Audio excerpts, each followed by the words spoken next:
right, we got Kory Burns in here. Thank you for coming in, man. I know you're a busy guy. Thank you so much for having me here. I'm so excited to do this right now. Are you? Yeah. Well, thanks for coming in, man. Thank you. You got quite a story. Yeah. I listened to your music. I see you've come a long way. Did you grow up here in Florida? I was born in Hollywood, Florida. Like Fort Lauderdale? Yeah, Fort Lauderdale. Yeah. And then lived in Miami. My whole family's from Miami. Then moved up here when I was just about right before I was 3. And then I've lived up here since. So, yeah. Florida's my life, yeah. Yeah. My whole life. Always here. Mm-hmm. And then where'd you go to school? I went to, which school? Elementary or? Like when you got to like middle school? Middle school was Duncan, and then which is up in Gardens, and then Palm Beach Gardens High School. That's a good high school, right? Well, no. What's the one in Jupiter that's really good? Maybe Jupiter High School. There's no. Or Dwyer, Benjamin. Dwyer. I think it's Dwyer. I think it's Dwyer. Okay, and then when you're about 14, you find your love for music. Is that when you did? I got started vocal lessons at 14. I started to take it serious at 14. I knew I was going to be a singer at 3 when I heard Dream Lover. By Mariah Carey, right? Yeah. And that was 1993 when I looked it up. So I was born in 90, and so she's always been the soundtrack to my life. Yeah. Like every year, like it's like, so I always reference certain things. Like, wait a minute, okay. To a song and an album, like, oh, it was during this time. Like, it's so funny. So, yeah, I was 3 years old when that song came out, and as soon as I heard it, game over. My cousin Christy showed it to me, and gone. To calm me down in the car, my aunt had to play it like 26 or 27 times on the way home to shut me up, and yeah. What set you off with that song, though?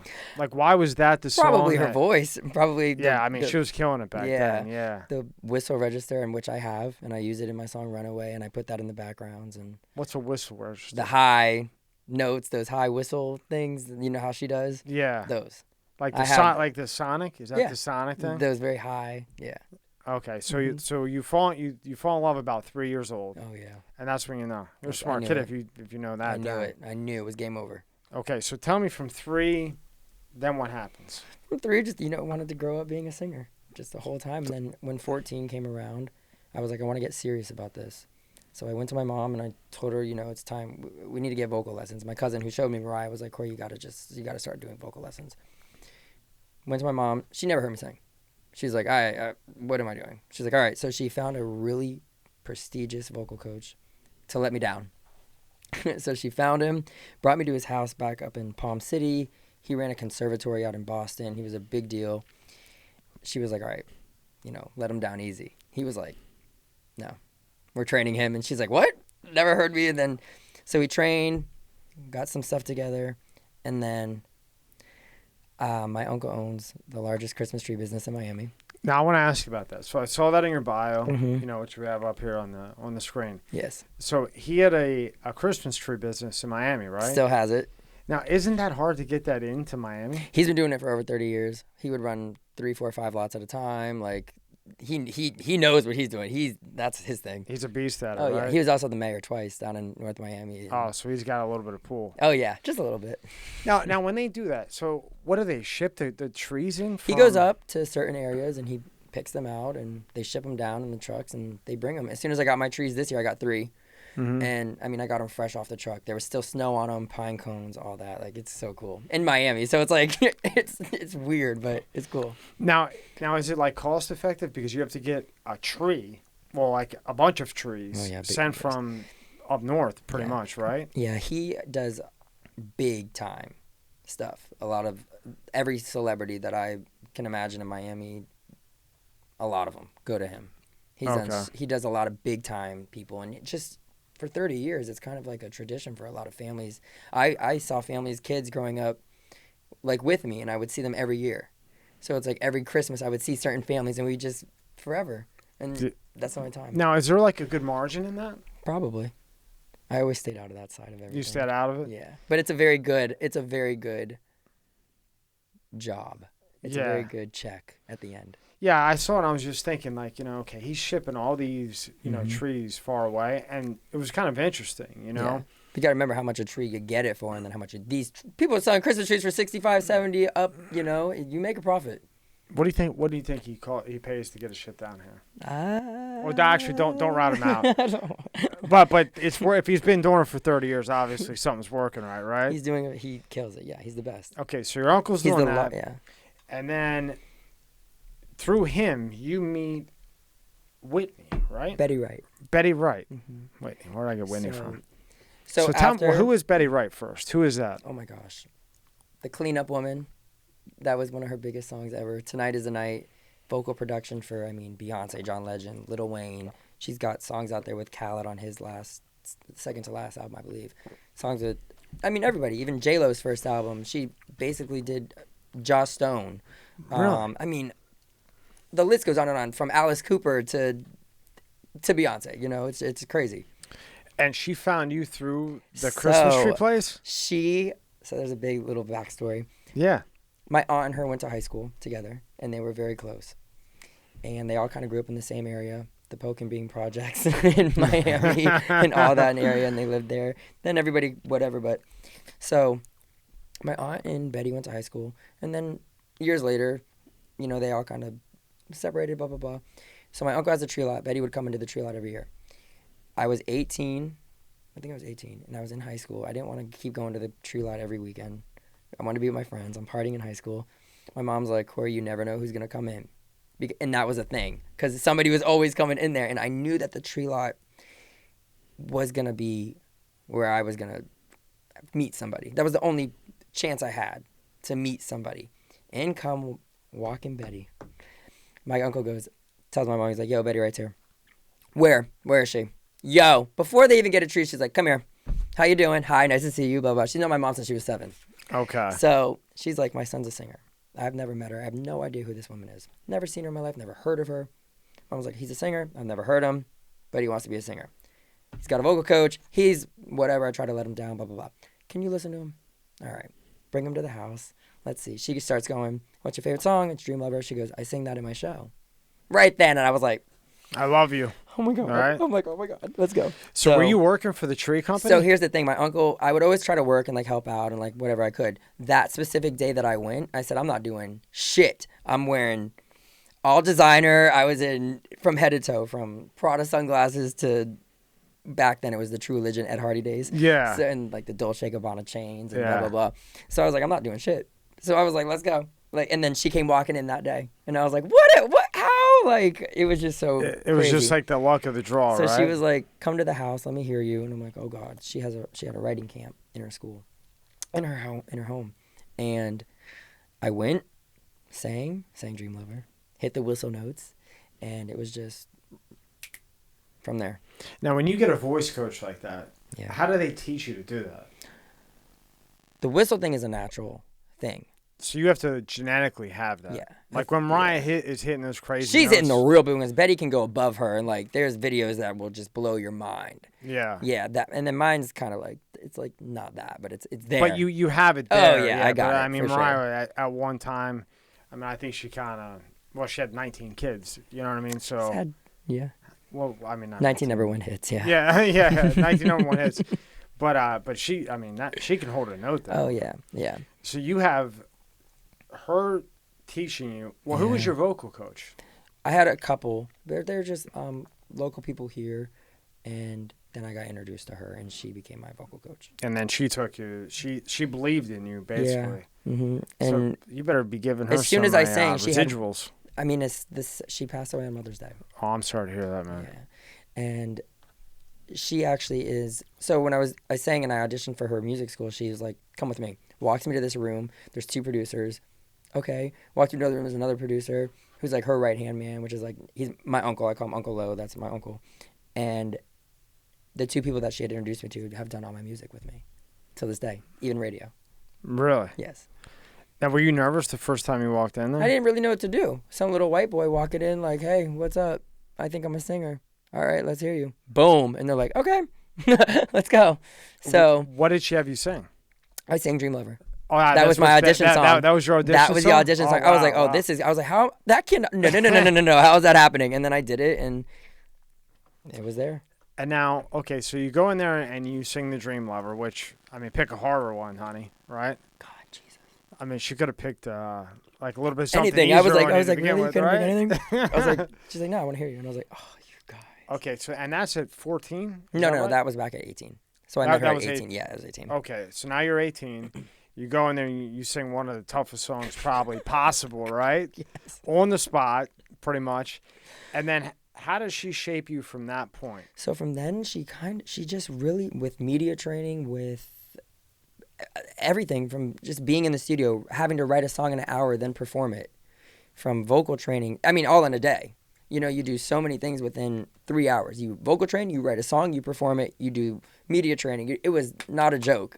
And I guess after a couple of years of just really doing that and then throwing me out and recording my own music finally, and my first single was Count the Ways, and then did a video, and I mean, she got me to perform, and I straight away just boom.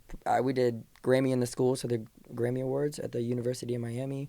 I was the Dwayne Wade and Alonzo Mourning's Zoe Summer Groove. I was their performer of the day once, and like it was really cool. She got me to do so many different things. So she got you these connections. She got me to be able to perform. To record, to be able to be on my own now. And so now I know Mariah Carey's like your inspiration. Yes, from that's day one. she's number one. Yeah, that's okay. There's no getting. So who else inspired you? All the early '90s music inspired me to the early 2000s pop. But I think my top are obviously Mariah, All for One. I remember them. All for One. Yeah.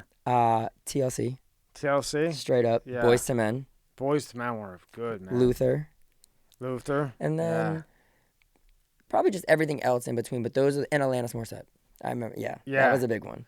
And Whitney and Celine and like the singers, you know. Yeah, those, Alanis Morissette went fire for a while. Yeah. Because she had like that different tone. Yeah, you know she was the rocker girl. Yeah, she was the rocker girl, but it was still like a little bit of, it was like rocker with pop with R&B. You know what I mean? She was good. She's such a talent. Every girl I knew then loved her. Yeah. You know, I mean, like straight like R&B girls or even country girls, they loved Alanis Morissette. It was nuts. It was remember? Such a time. It was just, I have the T-shirts, I have the everything. It's so cool. Like, that's if you get in my car right now, there's a playlist on. It's all the '90s stuff that I like, the songs that I liked, all the Brandys and Monicas and the All for Ones and just everything. What happened to Boyz II Men? Why did I mean they were so good, they were killing it. I think they just grew up and they had so much success, and they did like On Bended Knee, they were killing it. They're still doing the projects. Actually, the guy one of the writers on Radio, my new single, just did a song with one of the singers from Boyz II Men. Which one? You don't have to say it. I'm trying to think of all three. The tall, skinny one. Yeah, the tall, skinny one. That's how I always if you want to know, go to Google and type in Boyz II Men tall, Not skinny one. Not Wanye. Wanye's the main singer. I believe that's his name. Oh, I forgot the other one. I'm sorry. Remember there was one that you know you had in Boyz II Men, and because I liked them too when I was growing up. You know, remember South Philly? Remember the Philly all song? The songs, yeah. Yeah, and there was one that they had such a good group because they had the deep voice. So you had that deep voice, that crazy deep voice, and you would think this guy doesn't even match. Mm-hmm. And then you would have the other two that could just belt it out. That's why I was so loving them and All for One, because it's like the little guy had like this big deep voice, and then the bigger guy had like this high voice, and I was like, all right. So I'd always try to match all these singers, and like I think that's how I got tones, and I can go so low and so high. What'd you think of NSYNC and Backstreet Boys? I mean, early 2000s pop is where it's. I listen to it now and I love it. You play it in the club right now, everybody's gonna go and freak out and sing. I mean, yeah, I love it. Everybody knows the words. I love it. I get so giddy and happy when I hear those songs because it brings me back to a nostalgic time where I was carefree. You know, you think like, wow, I remember that time in my life. Like it's one of those things for me. So, but that guy put them together, right? There was a guy. I wish I would have brought up his name. The big guy, I know. Yeah, the big guy, and he. They did a story on him. Yeah, he got in a bunch of trouble for screwing him, right? Dirty motherfucker. Yeah. But hey, it's the business of music. And then what's his name went out and he just killed it. The guy from NSYNC, who's the man? Justin Timberlake. Yeah, he just crushed it. Yeah, he's very talented. He's such a talent.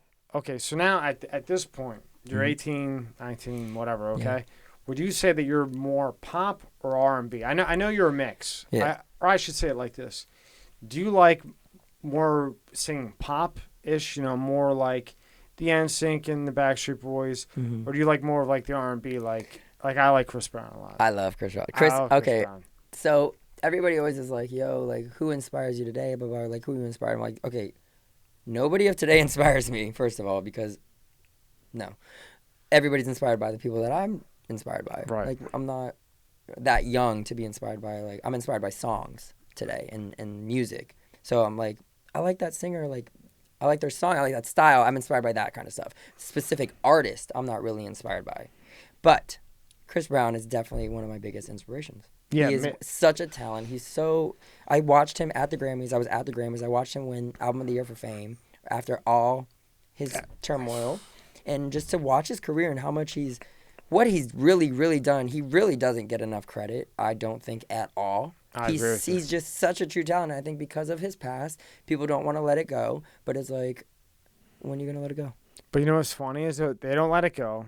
They don't give him too much. And then they give him shit like, why are you not... Y'all need to let this go so he can, like, it's... But, you know, he has more streams than Drake. He's above Drake in streams. I'm sure. He does nothing but release hits. That's all he does. I saw him on a Fat Joe podcast, and he's got 15,000 songs in his stash. Because he built that huge studio in his basement. His work ethic is just insane. He's popping off shit left and right. He don't play. I didn't even know he could rap. And then I started going into YouTube and listening to him, and I said, listen, this guy can rap as good as anybody. He's a talent. And what I like about him, and I think you'll agree with me, is that the lyrics, you know, like today the lyrics are just blah, blah, blah, blah, blah, blah. They mean nothing. Yeah. But if you listen to Chris Brown or like a Tupac, you know, even if you don't like rap, you can listen to the lyrics and it means something. Yeah. And now they're doing the ba, ba, ba, ba, ba. It's just bullshit. The mumble rap. I mean, I love everything that's out now. I still listen to everything today. I like it. But you have to keep up with the trends. I always say, though. like, quality music and quantity. I don't know all that stuff, but... I love that you love Chris Brown. I do love Chris Brown. He's just such a talent. He's just crazy. And to get to see him win that Grammy and to perform, like, he's just crazy. He's so good. And he did that Michael Jackson thing. So underrated. Guy can dance. Underrated. I went to before this COVID thing, I've been at every concert in the last 5 years. Every one of them. Oh, man. The Tampa, the one in West Palm where he got arrested right after yes, the one in West I remember Palm. that. I was working downtown and I was hosting a party at a club and I read it and I was like, oh my gosh, I wanted to go to this concert so bad. But when he comes into there, I go to 3 of them. And I need to go. The guy can do 3 backflips. It's insane. Like after like singing, like sweating to death and killing it. You know what I mean? He's just so talented. But for me, it's the lyrics. And when I was listening to some of your music, your lyrics aren't just, and I'm not blowing smoke up your ass. You know, I don't do that. But there's like meaning to it. You know, and I think and this is me saying this, not you, because you're in the industry, that the lyrics today are just, they don't mean anything. And I like to listen to something when I'm in a bad mood or having a bad day that like means something. You know, like I can listen to it, maybe relate to it. Not that's a purple curtain, and this is a white light. So now the white light goes with the white light. But it's so catchy, so it's kind of like, all right, well, whatever. So when you write a song, yes, right? Do you write all of it yourself? No. Not any of these. No, I mean, I can. 100%. Right. I definitely can. But I love to collaborate. I love to just bring people in. And I would love, if I could have 15 people in the room at one time and do this, I would. I love like everybody's energies and everybody's collaboration. I love it. I love bringing everybody together. But so I had 2 writers on this. And then I had my friend in the studio at the same time, and he was throwing lines and putting in some stuff. So that was cool. It's cool. So right now, today, in 2020, I know you like the 90s. Oh, yeah. Who do you like right now? Can I look in my list? I don't see. That's what I'm saying. I'm inspired by like songs today. I don't really know any artists. Yeah. And people are like, "How do you not know who this is?" And I'm like, "I know the song. I'm not sitting here searching for these artists. Like I don't do that." I like that. Because you go for the song, you listen to the lyrics, and then you. And it's kind of like, well, I'm kind of like, am I stuck in my ways of like the certain artists I like? And I'm like, no, but I'm like, I'll hear certain songs. I'm like, oh, I love that person, or I love that voice, or I'm like, that song's crazy. I mean, songs that I'm listening to right now is I don't know if it's an artist or a DJ, the MK. There's a song 2 a.m. that I love. There's James Hype, Afraid, his new song. I mean, Young K.O., You and I. There's a song You and I, like actual letters. So a lot of R&B. Lots of dance, pop, R&B. It's such a mix. Like I mix. It's crazy. Everything. I never listen to one certain thing. That's good. But specifically as an artist, I think I'm just in a happy medium. Pop R&B, because sometimes I'll feel more pop, NSYNC, Backstreet Boys, like all that pop. You kind of go with what you know is you, right? Yes. And And tell me if I'm wrong. So like you'll listen. Do you like country? Yeah. Okay. I've been in Nashville 3 times in the last couple of months. You know, everybody thinks I'm crazy. You know, but you know who I like is Kenny Chesney. Okay. You like Kenny Chesney? I do. From when I was younger, I would listen to some of his stuff. But And now- Rascal Flats. Yeah. Oh, come on. Beast. Come on. Beast. Come on. So Yeah, you he's one of listen the to all craziest these singers. different types of genres to kind of develop what you're gonna do, kind of like just so you don't get stuck in one. I just love music, and I love different songs, and I get inspired by so many different things. And I think I have a voice that can transition with any kind of flow. Like I can, if I want somebody like to do country with me, I'll sing my pop R&B stuff, but I know how to intertwine what voice should go with mine. I know how to match that very well. I can match, is what I'm saying. Yeah, Like, that's called pure talent, is what that is. Oh, thank you. Well, remember Nelly went with, I don't know if you remember. Tim McGraw, Yeah, Nelly. I bought the and that was a albums. bomb. Oh my gosh, Nelly was one of my first. Yes, back. And in- how good did they mix that? Incredible. I mixed that. They Incredible. mixed that wonderful. I play it, but you can't play it on YouTube. So that was dope. yeah, They need to they need another one. yeah. I think they did two. But the one was Well, the really big one, bomb. over and over again. Over and over Yeah. again. That's what it was. Yeah, we used to Over listen and to my over friend. again. They used to take me to school. Sing me over and over again. Oh no, no. You won't do it. But my friend's aunt that used to drive us to school every day would play that song every morning on the way to Yeah. school. As we're all jammed in the car, like it was so funny.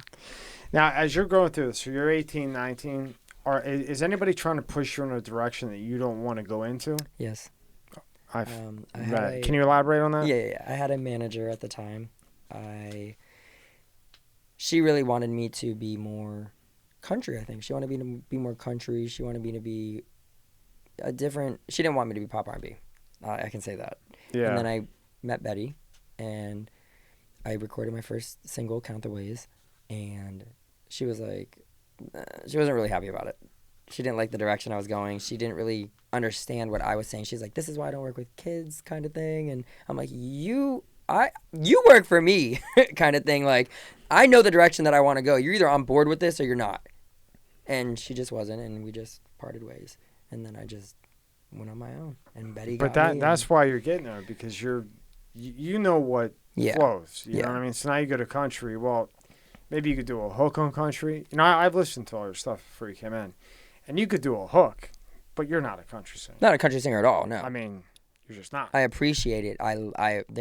It's crazy. And they make a ton of money. That world is just insane. I mean, but if you were, I mean, these country I would guys love make to a work with killing. I would love to work with Tim McGraw. Monster. Jimmy Allen is like the one person I want to work with right now. I'm obsessed with one of his songs, and I'm like, I want to work with you so bad. And so I'll meet people and they're like, oh, I know him or I've met him. I'm like, you guys suck. Shut up. Yeah. So I think a lot of but he's more country pop R&B or country R&B to me. He's got I was like, that's like a flow. Like there's a few really good country artists out right now that I would love to work with. You'll get there. If you keep working hard, running the grind, you will. Yeah. It's all about the grind, man. You got the voice, you got everything, but it takes time. Oh yeah. Everything. I'm being patient. God's plan, not mine. Everything takes time. Yes. Okay, so now, are you signed or are you independent at the moment? So now? I have been offered multiple deals, turned them all away. Betty taught me very well. It's the business of music. Yeah. First and foremost. So I opened my own record label, and actually she was the first black woman to go gold on her own record label, and she released my first 2 singles on her record label. So I always thought that was a really cool, little historical moment. Yeah, moment or whatever. And so I decided to open my own record label, and I just released it through me, and I'm doing everything on my own. Everything I'm doing is all through me. Have my PR team, have my people, have this, and this. Now, when they do these deals that they're giving with this, you would know this. And I had another guy in here, but I wanted to ask you because I knew you were coming in. What is this? I wish 360. Yeah, can you explain? Basically, what the they heck a will. 360 is? Okay, basically I know it's a bad deal. I know that much. Just the gist, basically. I mean, there's a lot of shit that goes into it, but it's basically we'll front you all the money. Okay, here. I'm gonna give you $500,000. You can do your album, you can do your publicity, you can do this, and this. You do everything on the list. Now, I'm giving you the $500,000. You owe me $500,000. If you sell one album, you still owe me that money. So, the person who signed you, they owe you the $500K. Like, say they basically just front it to you. Okay. And then how do you pay it back if you sell like 2 albums? Oh, so you have to pay this back. Yeah. Okay. So and then they also get a percentage of books, this in the movies, you name it. They get, it's like percentages of everything. But there's things called peel-aways, and I mean, What is that? You can peel away certain things. What's Say your name gets big enough, and you're like, I'm not even signing a 360 deal. But if you already signed the 360, you're If dead. you already signed the 360 deal, you're screwed.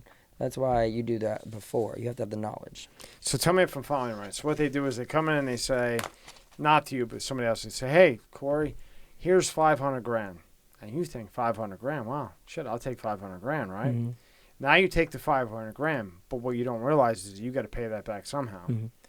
Now, probably, tell me if I'm wrong, because you know this more than me. I'm not. I think we're on the same page. I'm not 100% true because I just heard certain things. I was like, I'm not signing it.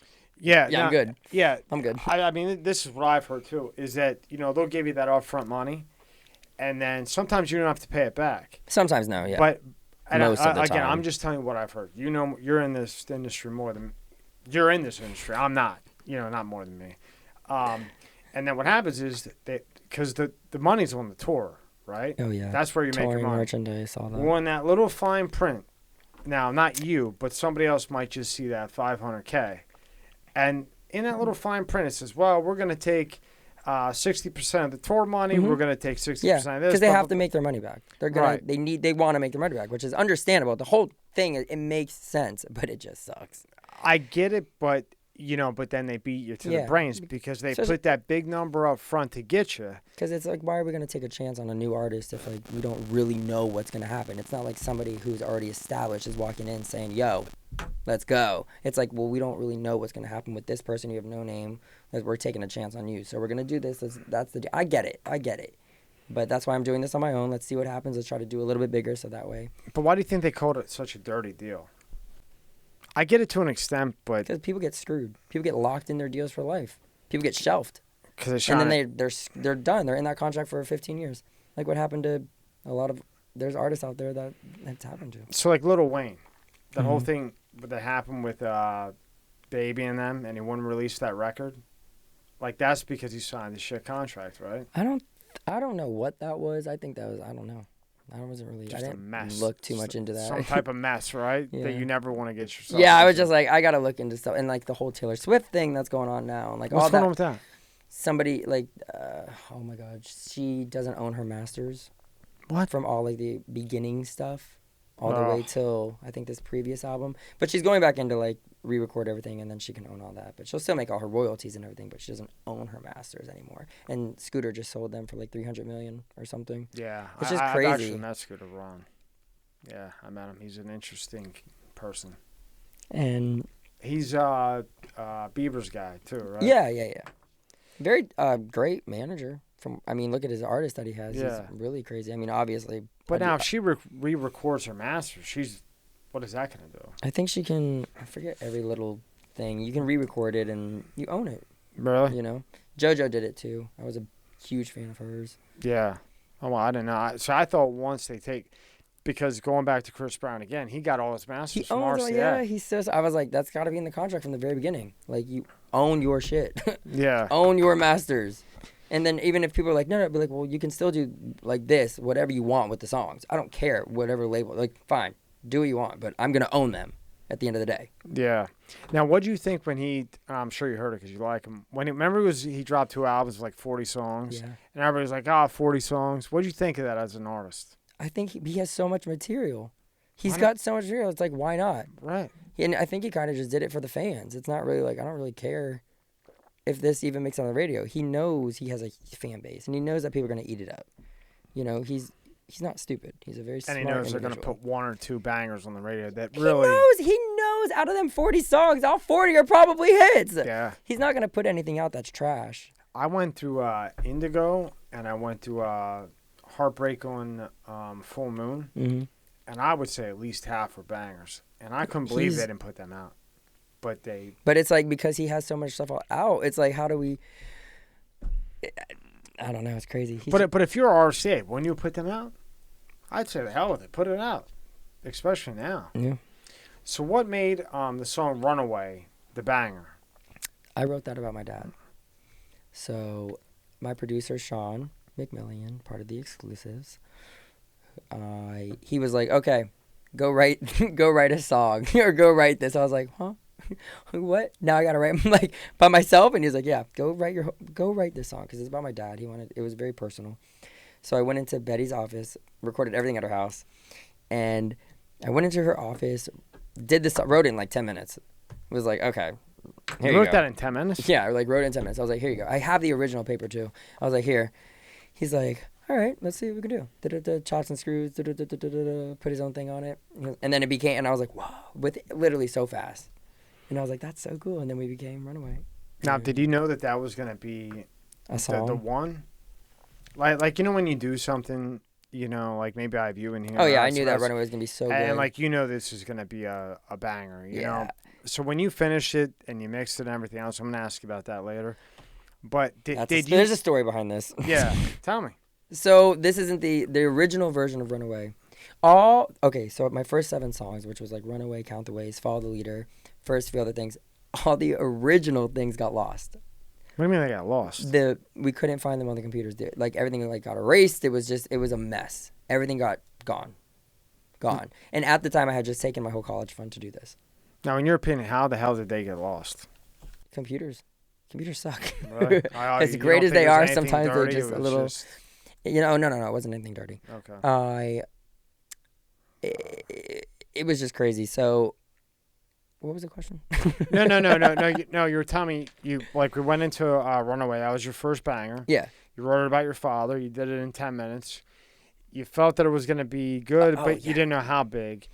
And then you had so we did this song, and after everything got lost, I had to go back in and re-record it. So what we were like, all right, let's take the original version. We went to a recording studio, added beats on top of the original track, and then we sent it to mixing. Tried to mix it all together, and then that was the release that we did. So the original version sounds a little bit different, and it's so crazy, and I wish that I could. I see 2 of them on there. I'm gonna try to I'm gonna do that song needs to get out, like for real, like just I love that song. Yeah. Did you get it on the radio? Certain areas around the world, not really that. I'll give you a guy. I got a guy that can. Yeah. I mean, not. Maybe you don't need it. I'm just saying I have a friend that can. Yeah, everything. We love everything. Okay, so you felt that maybe it would be big, and it ended up being big. I watched every person I ever showed it to cry. Every single one. I watched grown men cry that I've never even seen like show emotion. So I was like, oh shit, this might be something, because I never say the word dad. Yeah. So it could be relatable to anything, and mothers, fathers, anybody that ran away from you, I guess. That's why I liked it, because you know, like it's like therapeutic. Oh yeah. You know what I mean? And that's why I like those kind of songs with like lyrics where you can just sit back and you're having a bad day or something, and maybe it's a sad song or whatever it might be, but you can just sit there and just calm down before you got to go home and deal with whatever. I have a friend, and he will kill me for selling the story. I won't say his name, but he loves that song so much, and he would put a certain, like at the very end when I'm like, yeah, sing like it's like his favorite part, and like he'll fall asleep to the song. He's like, I put it on, and I just fall asleep. I'm like, is that a good thing or a bad thing? But it's a nice compliment. It's so cool. Like, because he probably does it to fall asleep to calm down. Yeah, but 100%. That's when what he's it is. having a bad day, he probably it's also just listen. It's a relax. Yeah. Right here. I love it. I had it on, Thank you. I was I had it actually in the car. You know, a couple different, because I like to hear how it sounds in different cars. I'm the same way. I'm the same way. Even though I'm far from a musician, you know. But I like to see how it sounds under different equalizers and everything, just because of all this. I'm in my headphones whenever I got to listen to songs. Headphones, car, radios, DJs. Like I hear everything before I finally do the final mix, and then I make my decision. Now, when you do your beats, right, or when you get beats, do you buy the beats? Do you lease the beats? Everything is usually created right in front of me. So I won't. You do it yourself? It's not that I won't accept beats to be. I don't do that. For me personally, I have nothing against it. I'm not against it. It's just when I go to create a song, I like to be in the studio with the producer, with the writers. I want the energy to be connected or whatever. I just want, let's create from scratch. So tell me how this happens. You walk into the studio. How's it go to make the beat? For me, I'll be like, all right, well, I want this style. Like, oh, I like this song from whatever, like back in the day. I'm like, I like this song. I like these elements. can we try to like make some cool elements like that? Yeah, okay, well, I like this too. All right, okay, let's try to incorporate these kind of sounds or these elements. And then we do, and then I'm like, all right, what do I want to sing about? Well, and then I go. So for the new single Radio is I want a really sexual song, but I love double entendres. So let's make, I want to sing about it, but like let's not put it in your face, like what we're really talking about. So the whole song is just a double entendre. So you go into the studio, you have your producer there. You're not buying beats. You're paying him for whatever. Mm-hmm. You're not leasing beats. No. You're not doing any of that shit. No. Okay, so he's there. He's making the beats. You're watching him make the beats. Yes. Now, do you already have like the song written that you want to play, or you hear the beat first? Usually, I just let it come naturally. I'm like, I want to write a song about this, but I want this kind of beat. And you're like, okay, and then create the beat. So the first thing is the beat. Usually, yeah. Actually, yeah. And then we'll write as we're making the beat. Okay. And then we just write, and then we'll finally put it all together. And then they have the beat. Then you go in the booth and you sing. Mm-hmm. Usually all within a day. Try to get it all done. You knock one out in a day? Yeah, we got in the studio at 10 o'clock at night, and we left at 9 a.m. So then we were done. So that's how I work. I like to do one full shot, and then we go. Now, is that mastered at that point? No, that's just the song. That's creating the beat, the whole song, getting everything recorded, backgrounds, blah, blah, blah, you name it, we do it. I then send it to mixing, then I send it to mastering. So what's the difference between mixing and mastering? Mixing gets all the levels basically correct. Like the sonic part of it? Yeah. So like left ear, right ear? Anything, like all the cool stuff. And then the mastering? Just finalizes everything and brings it all together. And isn't each one of them like a piece to do? I don't have to say numbers, but I go through really, the people that I work with are top notch. Yeah, so it's a little bit more. The guy that does my mixing, actually, the first single he ever did was Coolio's Gangster's Paradise. Monster song. Yeah. And got onto a movie. Yeah. What was the movie called? Dangerous Minds. Dangerous Minds. Because that soundtrack was one of my biggest CDs back in the day, and there's a song on there by a group called 24K, I believe. I bought the album. I love this CD. There was that ratchet ass song, like ratchet ass song. I love it. Like there's a few on there. I was actually just listening to the soundtrack the other day. There's a song, I forgot. Oh fuck, I forgot the song, but I was just listening to it the other day. I saw Coolio come out. He still sounds pretty good. Really? I loved his 1, 2, 3, 4 song. I was obsessed with that song. Yeah. Okay, so now, and you also co-produce. Yes. Okay, now explain to me co-producing. Co-producing, so I'm not a producer. I can't go in there and do all the beats. I'm not one of those, but I know what I like. And I know what I like. I know what sounds good. I can do melodic things. Like, can we do I like the beat, how it's going, but yo, do this in the beat. Add this. Do this. Take that shit out. That kind of thing. I like that. So I just go in and I just pick out certain things. So when you say co-producer, you're like you have a producer, but it's kind of like you have the majority say of what happens. 100%. Do you help produce for anybody else? Or no, right now you're just focused all on me. You? All me. I'm being selfish. Now you're not being selfish. It's just that you're working your way up, and if you take on this guy, that guy, even if you can do it, or maybe write the lyrics for somebody or whatever, you're taking away from your time. Yeah. And right now you need to work on you and get up there, and then maybe later on if you get tired of it, which I don't see any tiredness in you, you would do that. But so you're sticking to your lane is what you're doing. Which is crazy because my producer tells me that. We clicked from the very beginning, and he always like, Kory, just stay in your lane. He's like, just trust me. And then when we go back and forth shooting, I'll be like, yo, do that. He'll be like, no, don't take that out. Trust me, it's going to sound good. And I'll fight with him. I'm like, no. He's like, Kory. I'm like, all right, go ahead. That's cool, though. I like that because you won't just settle. No. And that's going to go a long way, man. Yeah. And he'll take it out. He'll be like, do you like the way it sounds? And I'm like, damn it, you were right. Put it back in. But yeah, if I'm like, take these out there. Yeah. And we work so well together that it just makes everything. We've never had issues. Never. And I love that. He's my brother. That's my go-to for music. That's everything. So now with this COVID thing that happened, I assume that affected any type of performances. Like I was saying about DJ JR. Yeah. And he was a great guy. He came in. He was going to do all the entire Sunfest. He was booked. And they canceled it because of this BS COVID thing. How has that affected you? I mean, I know you could do YouTube. You can do all these other ways you can do it. But like going to performances-wise, has that just killed everything? So I had my I had an opportunity it's not canceled. It's just moved. It was my first live TV performance, and I was really excited about it. and it got moved, which is fine. We all had to get tested. We were all going up there, got all preparation, like prepped everything, like. So what were you gonna do? Perform. Where? For a specific TV network. Oh, they won't let you say it right now? I don't want to say it right now. It's That's a okay. surprise. Yeah. It's a little surprise. Yeah, it's good. And so it's coming soon. Yeah, we have to still do it, but I think it's not till March.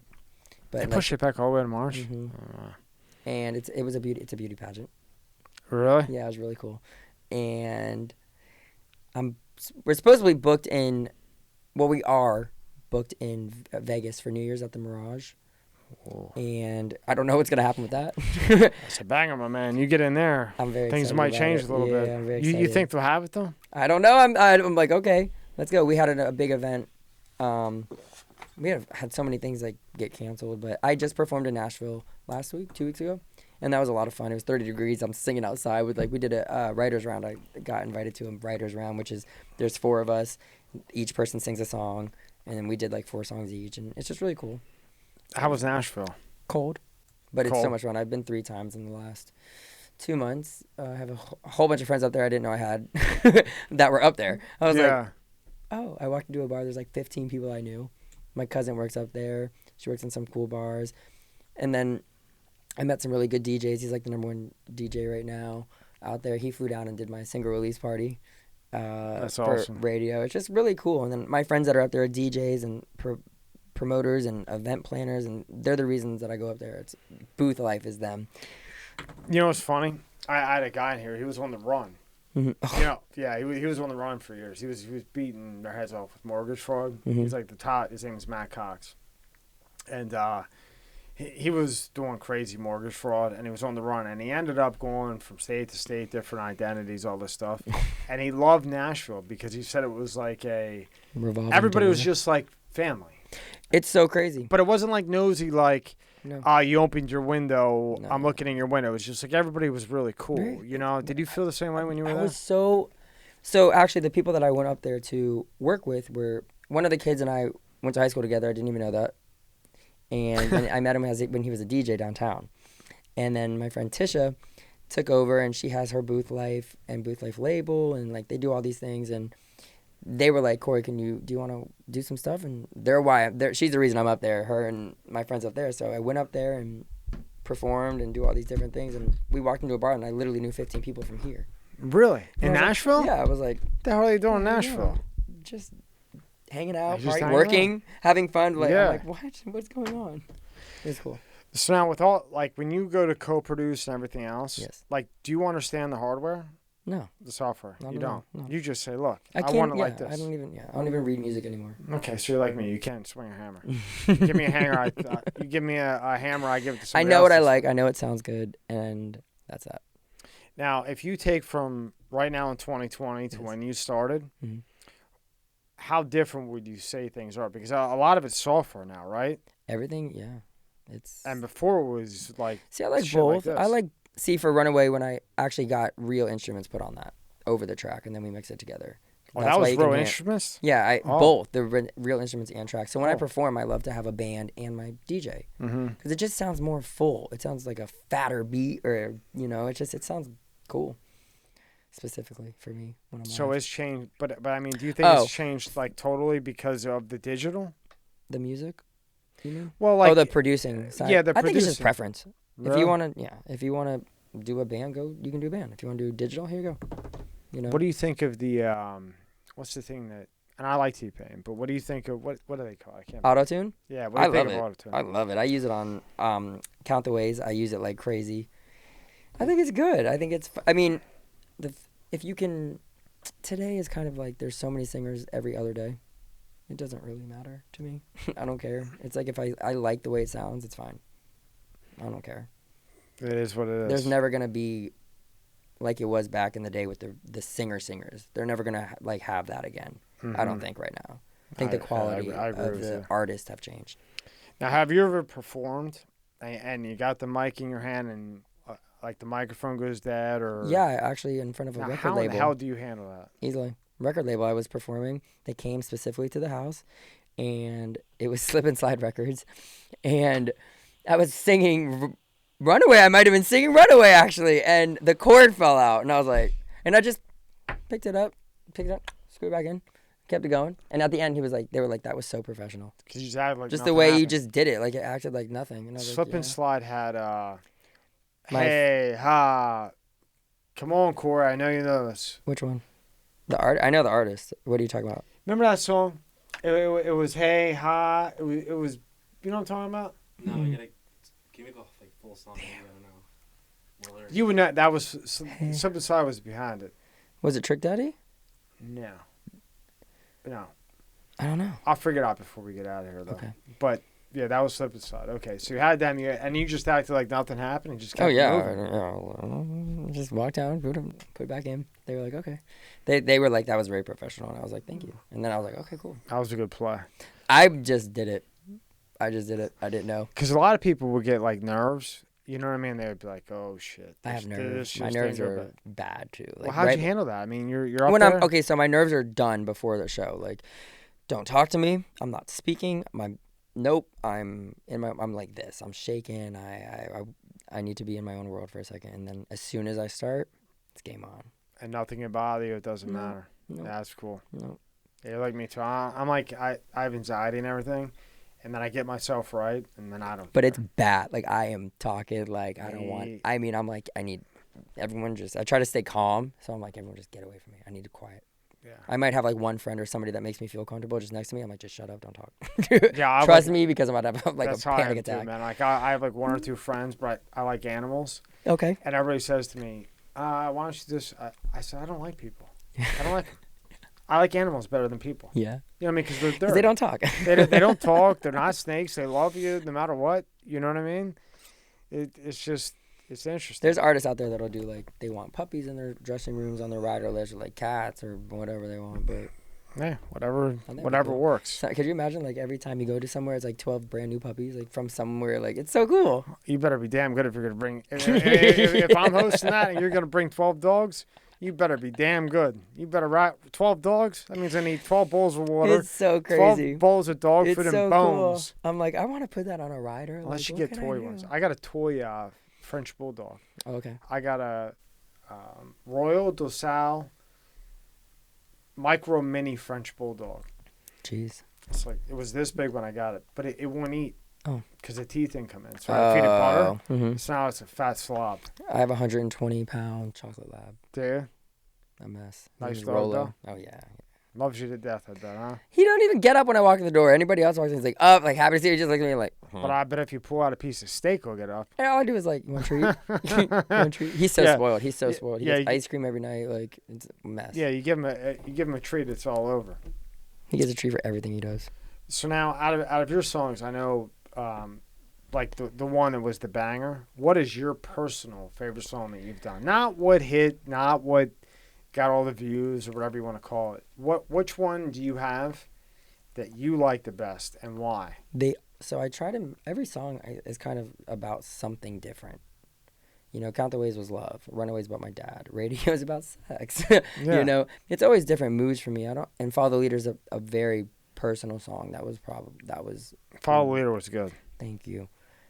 I would have this. I don't really have a favorite. I think to perform, my favorite song to perform is actually my new song Radio and Count the Ways. I love performing Count the Ways. But I mean you personally. Forget about performing. I don't think I have a real personal. I love Runaway. I mean, if I have to actually I have some unreleased songs that are really cool. Why don't you put them out? It's not the time yet. Strategy. Yeah. I like that. I do Strategy too. And I think if I have to listen to any of my own music, what do I want to act like? What would I go to? It might be actually I don't listen to my own music. That's the problem. I don't sit there and listen to my music. I record it, I do it, and then I'll listen to it like when my friends want to hear it or like. But if I listen to it, right now at this point in time, it's Radio. I love this song. I love the remix, and I'm releasing a radio or a piano version on next Friday for the fans as like a thank you for listening and getting me to 400,000 streams like that. Like I'm like, all right, let's go. Okay, all right. Now, do you think you don't listen to it because you don't want to? Because I could tell you're very not OCD, but you're very professional. Do you think that you don't listen to it sometimes because you don't want to hear one thing that 3 million people are never going to hear? Like, you know, maybe you went and nobody hears that but you, and now you're going to go in and just not be you. No, I just think it's, I don't really know what it is. I just pinpoint. I think it's, I did it. I released what I needed to release in that point in time, and Now you you're done guys, with it. now it's for you guys to enjoy, and I'm listening to what I want to listen to. So now I know you've done a couple big, performances. What would you say was the biggest one that you've done? That's a really good question. I think the Grammy thing is the most prestigious, probably just because of the name. It was at the University of Miami. It was for the Grammy to keep music in the schools. It was Grammy in the schools, and it was really, really cool. It was nice. The president was there, and then when I went out to the Grammys, he remembered who I was at the time, and it was really nice. So I think that might be. No, you know what? I think the Clevelander. Are you asking me about my favorite show? Yeah. The Clevelander, Miami Music Week. That was the best show I ever had. It was the first time I used a band. It was the first time I had dancers. Like, it was just, I had friends come. It was on South Beach. It was just. And this is the one in your biography that you were Oh, it is. Okay, yeah. That's my favorite show. So, that was my favorite show. Where are we at here? Miami Music Week. That was your favorite one? Yeah, that was. You had a live band there? I had my live band. We were at the Clevelander, and they have a little stage over the pool, and I had my dancers, and it was packed. It was so much fun. That was the best. Is that hard to sing with a live band? Versus having. I used track and live band together, so I have all the effects of, like, I know the music and all that stuff. So Okay, so they kind of like combine and work together. Yeah, and it just sounds bigger. It's so cool. If you go to, like, concerts now, and a lot of rap concerts are doing it, and they'll have their beats, but then they're using live bands with it. It gives it that extra for me. See, I don't like what they're doing now. Because when I used to go, the singer would come out, and the background music would be playing, the beat, whatever you want to call it, and then they would sing to it. Mm-hmm. But now when I go to any of these guys, the song is actually playing, and they're just following. Singing to the actual songs. Yeah, so like that's a very common thing. Like the lyrics are playing, and they're just going along with the lyrics, and then when they run out of breath, it's still going on. Yeah. Why do they do that now? A lot of time it might be a comfortability thing. Maybe somebody's vocals are off that day. They're tired. It's very strenuous. Your vocals are. I won't sing unless I have 3 days of rest. Like, quiet. Like, I won't speak. I have humidifiers going. I don't play. Like, the preparation is a real thing for me. And a lot of artists are just so go that they don't have the time to really do that. So it's like, okay, well, when I start being really crazy busy, it's like, I'm not going to have the time to do that. So what do? You have to find an alternative. And it's just either really train every day to make sure your vocals are good and they're there, but sometimes they're not. And sometimes you have to use background tracks. You have to lip sync. I mean, it's 2020. Everybody's done it. Everybody knows what it is. Get over it. A live performance is somebody being there in person. Yeah. That's all that is. I mean, it's like if you want to go see the singer, that's what you're. I mean, it's everybody's a little different. Fine lines and blah blah blah. Now, when you make a video, like your videos, I can't tell. Whoever shot these are good. Thank you. But and if you don't want to answer this, it's okay. But are you singing when the video's going, or are you kind of? So when you do a music video, it's a playback. No, nobody's. Yeah. It's not a live video. Right. You sing when I'm filming. I'm singing to the song. And then they edit it and they just put the song over the video and make the music. Yours are good. They're not delayed. I've seen other people that are delayed. Oh, like a time, but I'm like you. I because now I'm into this. I'll notice certain things where I'm like, and that's where I like pick like little things out, but yeah. And so I just gotta take a step back and be like, okay, it's fine, Kory. It's good. Go to the next. Stop. Because I went back and I redid this song 3 times, 4 times. Did you? I'm one of those that will like sit on it and be like, okay, let's redo the entire thing. Okay, let's redo the entire thing. Yeah. No, let's do the entire. Like, you're a perfectionist. Yeah, I'm remodeling my house right now, and I'm like, oh boy. I was like, okay, rip the backsplash out again for the second time. I don't like this one. Like, I'm one of those. Like, it's. Yeah, it's I like. have to see it here, do the full product, and I'm like, let's see if I like it, and then I don't, and then I'm like, all right, redo it. So now tell me about the Miami Grammy Award, because I read that and I didn't quite understand what that is. So I believe it's to keep music in the schools, and it was hosted and they would bring high schoolers. It's like a career day kind of thing. Mm-hmm. And the Grammys put it on, and it's through them, and it was at the University of Miami, and I performed. I don't know. How many songs? They have a panel, and each person talks about certain things in the industry, and if they want to go that path. You know, they have like a radio personality. They had Betty. They had everybody was different. They had a producer, and then they have, it was a big time producer too, and he's down in Miami. I forgot his name, but he's a big deal. Not Cal. No, right? it wasn't Cal. Johnson. Wow. I know, like you would know his songs if I said it, but they have like people like that, and then they talk to the kids and do all that, and I was the performer of the day and came out and danced and sang and walked through the whole crowd. Oh, you're dancing too? Well, moving. You know, I have my dancers. Moving. I got my dancers. I got the clothes that rip off. I've got all that kind of stuff. Yeah. So I had a guy in here. His name's Skinny Vinny. He knows Khaled and all them and everything else. And you know, he got in a bunch of trouble, blah blah. And he used to lease cars, like, you know, Ferrari, you know, all the high end stuff, like Fat Joe, Pitbull, whatever. And to make a really long story short, all those cars are wired, and he had the documents to prove it. Oh no. Yeah. Oh, and he ended up getting 57 months. And they couldn't pin him on certain things, but they ended up pinning him on a manufacturing marijuana oil. But this agent was around him for 3 years. Went out partying, like to your concerts or whatever. And he's getting this guy Vinny into like heavy hitters and everything else, you know, thinking he's doing more than what he's actually doing. And every car that these guys rented in Miami were all wired up. And I don't care if they never rent me a car again, because I'm not renting a car there anyway. I don't do anything. So what does that mean? Like hear everything they're talking about, or like? Yeah, so it's all wired. Just to listen to the conversations. Yeah, because let's just say, you know. That's why I use my friend's cars. I always use every car that I ever used in videos is like a friend's car. I'm like, yo, can you use your friend? Or houses that I use are like a friend's house, like everything.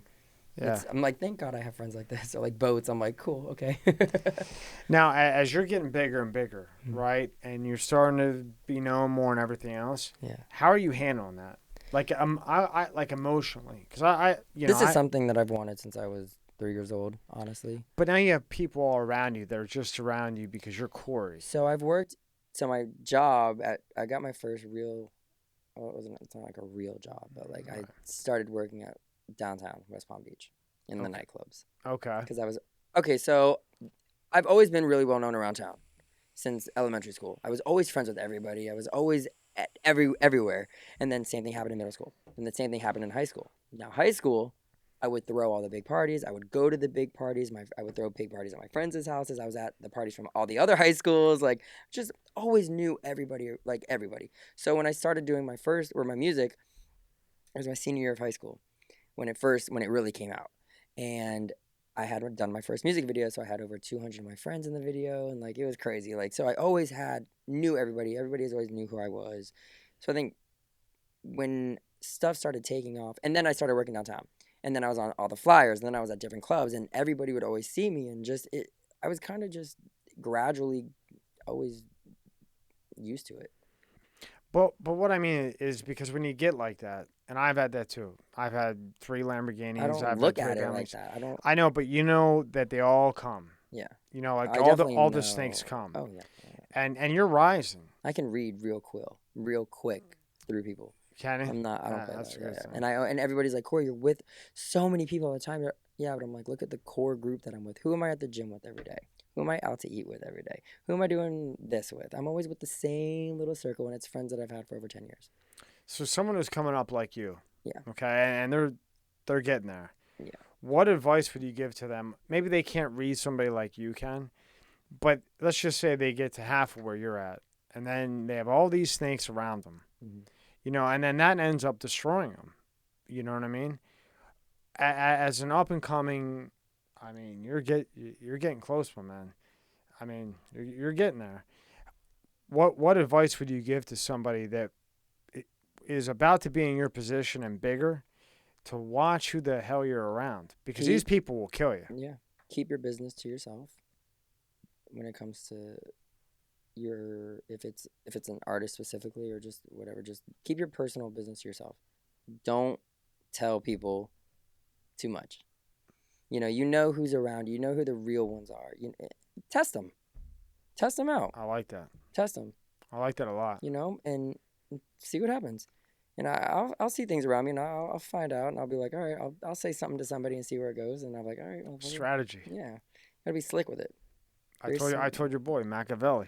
Very Strategy, slick with it. my You gotta man. be slick. And I'm very smart. A lot of people, I mean, regardless if it's like manipulating a little situation or this, I read everything. I know that I let a lot of shit slide. I'm not stupid at all. But I'm like, all right, that's fine. Da-da-da-da. But I know who to trust and I know who not to trust. In other words, you're aware, Very but aware. you won't let them know that you're aware. Mm-mm. Because And they would never know if I was or if I wasn't. Yeah. Because I never treat anybody different. I try to treat everybody the same, nice as I can be, because I'm a little sarcastic dickhead sometimes, but Yeah. that's just me. But then you make your evaluation kind of on that. Yeah. I like the testing thing. Yeah, I like that. I think that's good. Yeah, and I'll watch little. I'm a watch. I'm a very observant. See, what I do, I watch body language. Yes. I think body language and eyes can tell you more than anything. Yeah. And if real quick, I can tell. Yeah, and I can feel the energy, and I can do that. You're right. Like, I don't like, so. Yeah, that's good, Kory. You're gonna need that pretty soon. And all the people I have around me are no people. They're not yes people, and I get so mad. My best friends, they're like, Kory, they'll put me in place real quick. They're like, yo, reality check. That's good, man. So I have my new tattoo, and it says ego check. That's good. So though. if I'm ever like getting a little like, I'll look at my arm like, oh, bring myself back down. Bring it back down. Yeah, I got an Italian on Never Give Up. Okay. I was going through some stuff, and I kind of like that, so you always like that. You just Never give up when times get hard. And this one, talent is God-given, fame is man-made. I like that. So if I want fame, or I got to get my ass out there and work. Like, it's man-made at the end of the day. We make people famous. So it's like, it's a lot. I'll go on to a whole spiel right now. I don't want to do it. No, I'm into the like same I thing. can go on that, but yeah. No. So in other words, you got the talent, but anybody can have talent, but the man makes the talent turn into something. And the drive. And the work drive. Ethic and work ethic. Yeah. And I mean, how bad do you want it? It's up to you to make it. It's up to you. It's you. Even if somebody with talent gets to a record deal, I got a record deal. That's cool. What are you going to do with this deal? Is your work ethic there? If it's not, go somewhere else. I think in life there's winners and losers. Nowadays they're like, oh, well, you tried your best. Here's a trophy. It pisses me off. I get so mad. I get so mad. Do you believe this? If you're playing soccer, you're playing football, whatever, now they give everybody a trophy. For participation. I hated accepting those. I was like, you telling me I suck? Like, I thought I'm a little thanks bit. for trying, but I here's take a trophy that just for trying. We didn't want you to feel that Don't give bad. me that bullshit. But I think it's messing up society like that. Because it's making everybody a little more. Because it takes away from your drive. So Kory, if somebody comes in and says, it's like, I don't have to do shit, but I'm still gonna get a trophy, so it doesn't matter. Right? Okay. No. Well, it doesn't count. No. You had to work and you got to a certain point. Now you get a trophy. But now that the way that this bullying bullshit and everything else. It's like the Grammys. Like, they're not going to give a Grammy to every single artist because they were nominated. Right. Okay, actually, they do. I think they get. It's so political now. It's, in my opinion, you don't need to say this because you're in the spotlight. Yeah. But everything's so fucking political. It's ridiculous. I stay out of that. I say I'm not a politician. Yeah, just keep saying I'm like that. I'm a singer, not a politician. Because, look, you say one wrong thing, you're dead. Yeah, I'm like, I don't do that. No, So now tell me about the Martin Luther King parade that you did. I saw that. I said, whoa. Oh, yeah. There's nothing like being the only little white boy walking through a nice big old crowd and having to perform a song called Runaway, which is about your dad. Like, I was like, oh, Betty, what are you, like, you really believe in me that I'm going to turn this crowd over? You want me to turn this crowd over? I was thinking in my eyes. And it was in Miami. You must have been a glow-in-the-dark pen. 3 stages, big. Miami. It was huge. And I was like, she's like, yeah, Kory. How many people were there? Oh, my God. What would you say if you had a guess? And you're the glow in the dark. Oh, I was sticking out. I was sticking out. No, but it's so funny. Every event that I did, it was always like that. Yeah. It was always like that. It was always like that. Only little white boy. Only white person a lot of the times. And it never affected me because I grew up always surrounded by everything. Yeah. And I win these crowds over. I would always win them over.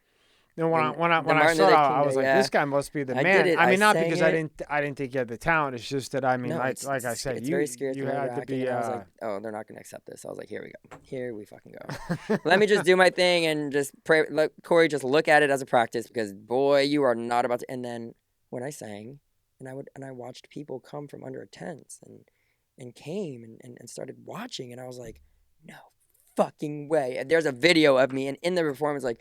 I'm like, I watch it back and I'm like, I can see my face where I'm changing, or I'm like, oh my God, people are actually like paying attention. Like, it's really cool. It was really. But see, you say you're soul and R&B, or not? You say you're R&B and pop, but I see soul in you too. Thank you. So I mean, that brings out a whole nother genre as well, you know? Yeah. I never want to say any like, oh, I'm this or Yeah, like I'm yeah, that because I'm like, yeah, you don't. I'm wanna like do people are that. gonna sit there and say that everybody has an opinion. Yeah, you don't want to do that. But you do have the soul in you and your voice and everything. Yeah, So I thank you. mean, it works out. And then you did Sunfest too, right? I did. They So put you me got on to the- tell me about Sunfest. So So, it was- what was the lineup first? So, what was well- the lineup? Okay, so they got me good. Actually, this is an actual story. Okay, so I was working in a nightclub hosting a party, and one of the DJs that was the main DJ at the time for Sunfest, I guess, asked me. He's like, "You wouldn't want to perform at Sunfest," and I'm like, "What do you mean I wouldn't want to perform at Sunfest? Are you fucking stupid?" Yeah, what do you think? I was He's like, nuts? I looked at him. I was like, "You better fuck yes!" And he was like, "Okay." He's like, "I'm gonna put you on the party barge." That's What's the party barge? There's 3 party barges usually on the water, Mhm. and that's the bars. It's 21 and up, and it's tented. It's huge, and the party barges. So I've been there. So is that the part? You know, like you go into the Sunfest, Yeah, and they got all the stands to buy food, and then you go all the way to the back, and it's that white tent. the 3. There's usually like 2. Now there's 2. There was, but it was like it's on the water. Yeah, the barges are on the You're water. kind of going out to like a balcony almost, right? Kind of I mean, like a big from balcony. the wall. And you can't freaking move. No, yeah, Yeah. it's insane. It's so Yeah. much fun. So they put me there. Okay. And I performed, and all my friends were there. I got through one song. The DJ cut me. I think he was upset that I got some time. I don't know. We won't let He that passed happen. away in a car accident, actually. I found out. I I was like, won't what? comment on that after fucking you, but that's okay. But I was like, what? I was like, oh my goodness. What was the lineup when you were there? DJs. It was just, I was the only singer on the barge. You were the only I singer believe, at yeah. Sunfest? Yeah. On the party barges. On I party wasn't barge. on the main stages. They put my ass on the party barges, which is where it's crowded. It's crazy. They were like, Kory, you're going to have a crowd. And as soon as I stopped, at a big, like, running event, what are those things called? A marathon. Marathon.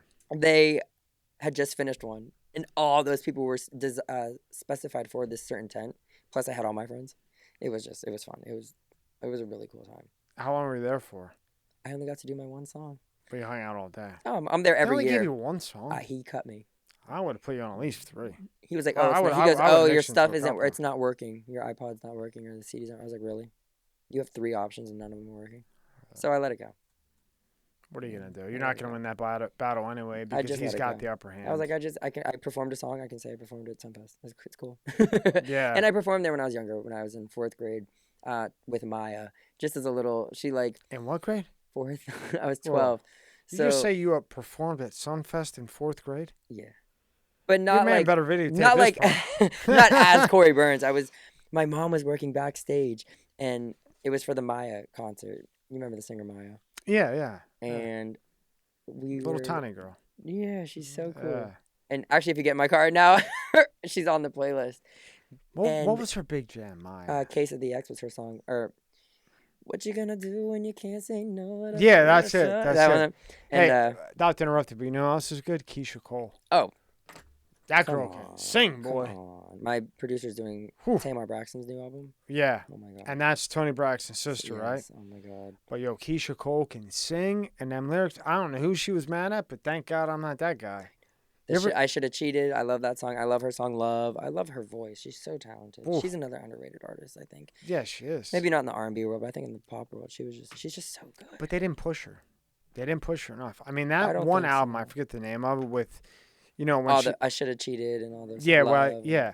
That should have been... Who was better than her at the time? She's No, a talent. She's a I true have talent. to say Chris Brown. But other than Chris Brown, who was better than her? I mean, she was a rocket. I mean, this girl could hit all She the can still notes. sing though. She has actually. Who's there's another singer, not Keisha Cole. I forget. Michelle. Oh, I forgot the Yeah, her name's Michelle. Is it Michelle K? No. I'll I find think it. it's Michelle. Yeah, I'll find as out. soon as you walk out of your I'm always you're like, damn. It's Sunday Fun Day. Just so Yeah. you're aware, I was out before this interview Yeah. and getting a little Yeah, that's okay. toasty. You got to have fun. So I know you're not going to like this question I because don't I can answer already it. tell, right? So right now that's out. I don't want to do. All right, All right, ready? I'm going to I make didn't you even do look it. at it. All right, Okay. It's just an outline. So what are your 3 favorite artists right now in 2020? oh, okay. It's not that bad. Kory Burns, I like that. 2020. Let's see. Kory Burns. You got 3 favorite artists that are out right now. What do you? I know it's tough. I know. I'm with you. Go I'm ahead. trying to decide. I mean, this is ridiculous. No, you look. Okay. You look, Megan Thee Stallion is killing the game right now. How do I not know who that? I don't know who that is. The rapper. She Megan sings Thee the song Stallion? WAP with Cardi B. She's the one that got shot by Tory Lanez in the feet, supposedly, allegedly. I must be in a. What's her name? Megan Thee Stallion? I'm gonna look her up. What? She's so talented. No. Okay, so you got Kory Burns is number Kory 1. Burns. I love the rappers. I love Megan. I love Cardi. I love MK, like I said, and I mean Zed. Yeah, I know Zed. I love Zed. Yeah, I love a lot of them, and there's so. I mean, there's just it's the songs. It's not necessarily. You think the Cardi will be artist. around long term, or do you think she's I think her work starting to ethic ruin is it? ridiculous, and she's worked so hard to even get where she is right now, and she's at the top. She can definitely. Didn't she stick break around. up with her guy? I think I don't really know. Yeah. I'm the worst at that kind of stuff. I don't really know. I was just curious because I don't know. I don't know. Did they break up? Yeah, when she with Drake at one point, I have no idea. I could have sworn she would. No. There's a whole tabloid thing. Drake and her was like doing a thing. What? They were on like stage. They were like about to make out. Yeah. They were using it for publicity. That's just something I just noticed like back in like what 2011 Mhm. this happened. Yeah, and then she just found out, right? Yeah. We're gonna get your guy on camera. I like Yeah. him. He's a cool dude. Ian Dior is another rapper singer. Don't even know that one. So good. There's just it's a lot of like, I don't know, lots of different. I don't really have top 3. I don't really have one specific artist that I'm like, oh, I need this whole album. I knew that'd be hard for you because you said, I'm not really into the artist thing. You go by the song. All right, so then I'm gonna bang you with another one. What's your 3 Here are my 3 favorite top songs. Right songs? Yeah. Right Am now, I hitting them good? Yeah. right now it would have to be Radio, like by Kory Burns. At least he says Kory Burns first. And I right? really, really love the song "Afraid" by James Hype, featuring Harley. Yeah, I heard that. Yeah, It's a really Harley's good. Really good song. She was with who was Harley with? Are you thinking Halsey? I'm thinking Halsey. Who's Halsey with? G-Eazy. She was with, which Yeah. is so funny because when I get dressed to perform, everybody's like, "You look like a little G-Eazy," and I'm like, You "You do. guys are You do. fine." Especially He's a with the really hair. good. He's really cool live, actually. He came. To Yeah, sing no, to I us. went to see him. I went to see him in Tampa. He's really, really good. And Right. it's funny because like the Yeah, he outfit he is. had on, I wore the same exact kind of outfit. It looked just like, and I saw it like a year later, and I was like, it was so funny. No, you kind of do look like G-Eazy. And Black Bear, he's such a good artist. The Yeah. singer. Oh my gosh, do you know who that is? No, I'm You right. gotta look up I'm Black Bear. Black Bear Bear? is incredible. Oh my gosh.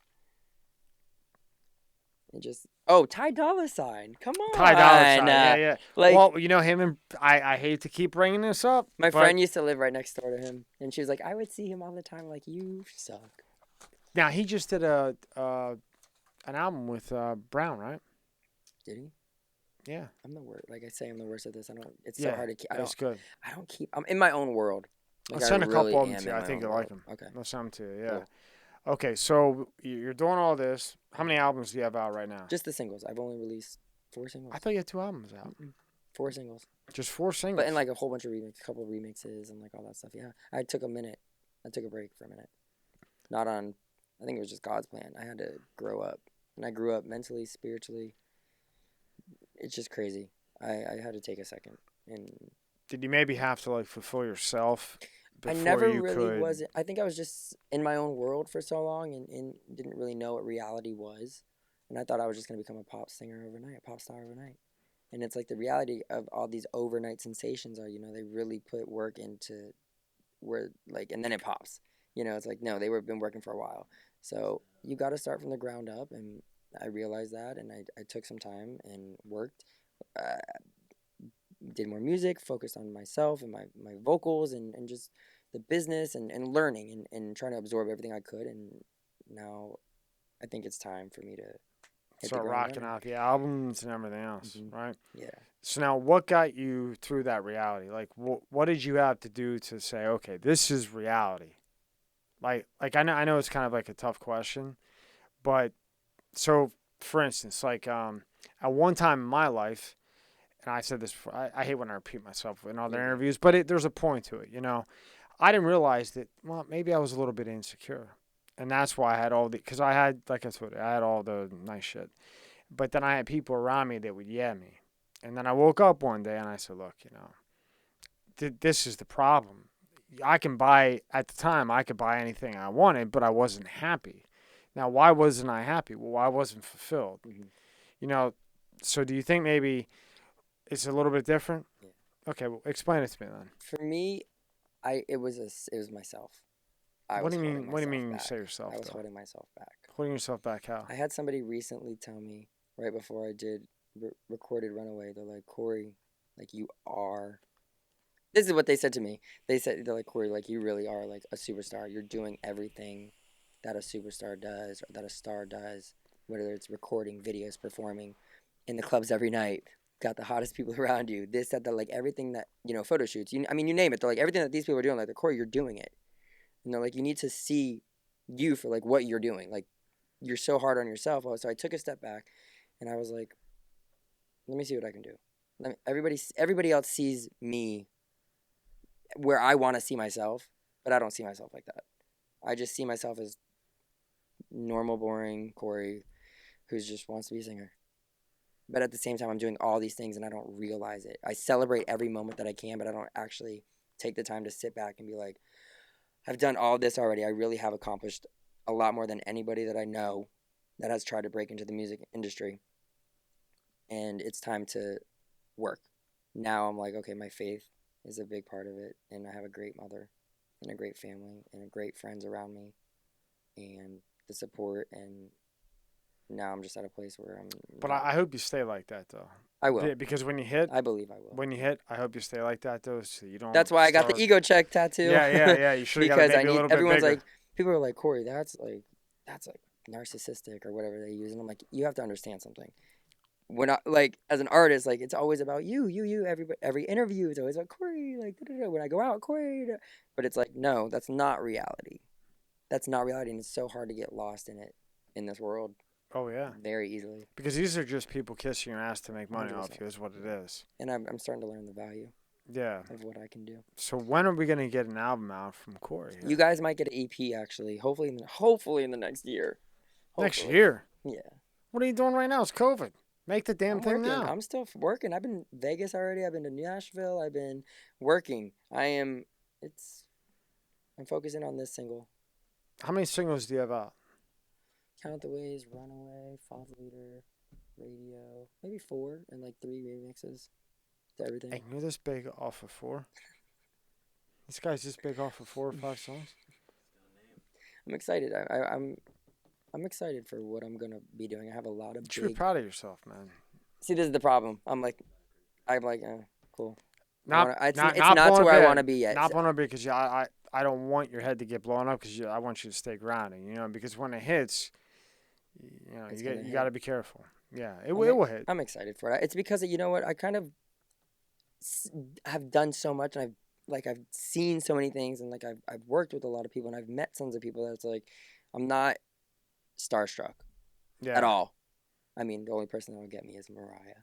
That would be like my oh my god, like, but breezy. And Chris, come on, Thank you, Chris, yeah, for me, Chris, yeah, and I think that'd be more of like an excitement, you know. Everyone, I'm more excited to meet everybody. I was walking down the Grammy red carpet, and like I'm walking like where the normal people are, and I'm just walking. I go, and Drake's next to me. I go, Drake, and he looks back and says, "What's up?" And I was like, "Oh my god."